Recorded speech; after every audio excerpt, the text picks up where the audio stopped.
Today I'm going to show you how to make a paper carp, and these paper carps, if you create a draft, will blow along a sort of smooth floor surface like a tiled surface or veneered or whatever. So they're very, very easy to make. The smaller one, I have to say, doesn't work as well as the larger one, and it just needs one sheet of paper. So here I have one sheet of paper.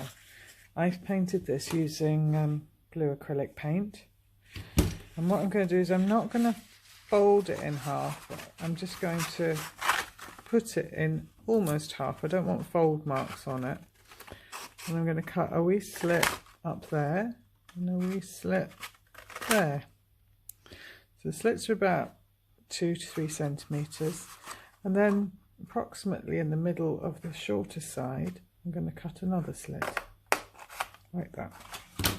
So now my paper's got 4 slits in it. And I'm going to fold in to the bottom of the slits like that, and fold out again, and then I'm going to fold to the this is more tricky, but it doesn't have to be absolutely accurate, to the corners, to the other ends of the slits. So you've got a fold like that. I'm going to do that all the way around. So fold in to the bottom of the slits, and then fold again, this time to the corners where the cuts started. There. See the sort of shape that we're getting? This is the shape of the carp. And again.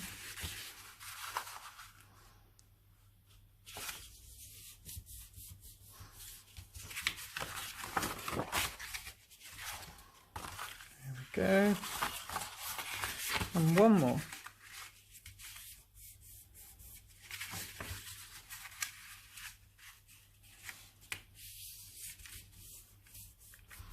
And once I've got that diamond shape like that, I'm going to cut these triangles at the edge off, but we need all of them. I'm not going to chuck any of them away.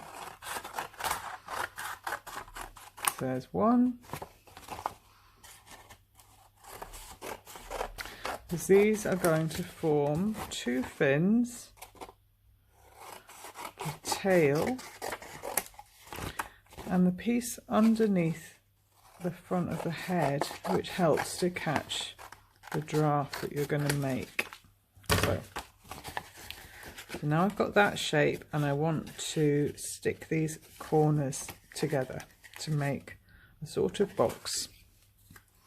Now I've called this a traditional Japanese box toy, and it is based on a really ancient toy that they've traced back to the 16th century, but I've invented this carp version of it the other day.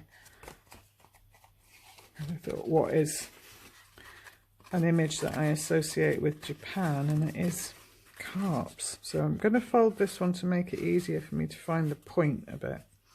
Just fold it back on itself, and then it can fold over itself again like that. There, blue.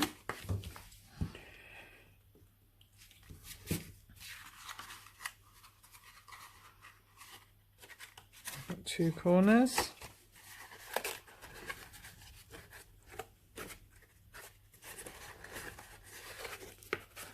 I think folding it really does help to sort of try and make the point of the corner if you can't find it, so might be a good idea. And then just glue it down again.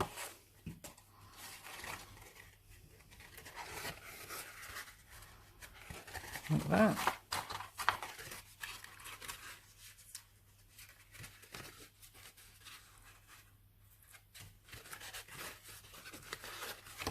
Whoops, a bit fiddly this bit, but not too bad.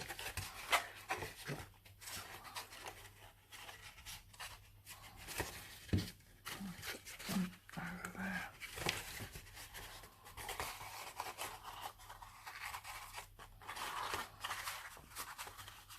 So there we are with our sort of diamond box shape.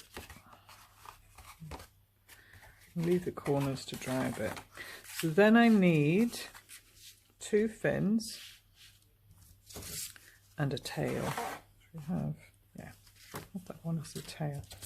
Right, for these, I'm just going to draw the lines of the fins on them.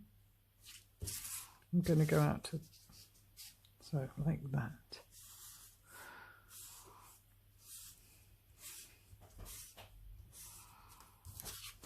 The opposite side, like that.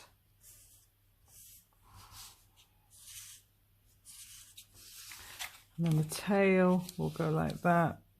I'll draw the lines out to the end of that one. Okay. So tail first. I'm going to sort of fold it in half so I know where to trim it round to. And having got that shape, I'm then going to fold it back on itself a wee bit. Bear in my finger, it's not a sharp fold, it's just a sort of curved fold, to try and help it to catch the wind a bit. So just like that sort of shape there. And then I'm going to glue that into the corner of that so it goes on like a tail. So I'm going to stick the glue on there a bit more just to make sure it sticks well, and fold that around that point of the box there, pinch it on, and we can mess about with the fold later, but let it stick first. For these two, I'm going to cut the ends off a little bit so it's flat, and these I like to again just roll a bit so that they'll help keep the box off the floor so that you can get a bit of draft, and it's just a little bit like that. Okay, and then these, the glue there, I'm going to stick those into that corner. So there's one, as it lifts it up off the floor, the surface, and roll that up a bit again, rolled, glue on there. And then stick that there. Right, that's basically now your fish. Got to let these dry a little bit, and while we're doing that we can just draw a nice smile on your carp. Draw some eyes, draw the gills. Look a bit like startled eyebrows in this design, but I kind of like that.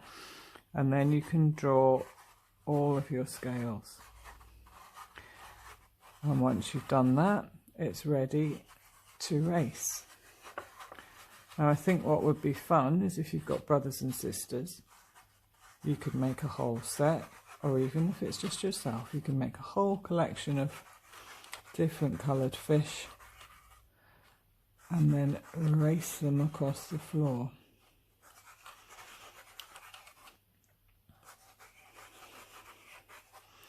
And the carp in Japanese culture is a symbol of strength and love. So, got that one. He hasn't got white eyes. The rest of them I stuck white eyes onto. But there we are. And when he's dried, I will race all of these carp and show you how they work. The thing I didn't show you is the undercarriage bit, and I'm not sure how much difference it makes, but I think it does. So the last remaining corner of your paper, after you put your tail and your fins on, I want you to fold it just a little bit in on both of the long sides like that. And then I'm going to make a wee cut in that square that we folded. I'm going to fold it back on itself because I kind of like the colour to be on the outside. And I'm going to glue that square just this tiny bit here, and make that shape. And then I'm going to trim that end off because we don't need it that long. Okay, I'm going to, whoops, collected an extra bit of paper. Glue along here. Glue along this side. I'm going to flip the fish over, and in the head part of the fish I'm going to stick this shape. Those edges in there and those edges in there, and just push it in so that it attaches itself, and that we think helps to catch the air and helps to make these race better. So it's a good little addition. You could try it without as well and see what it works like, but that's what we've come up with as a solution. So there he is. Now I'm using a fan.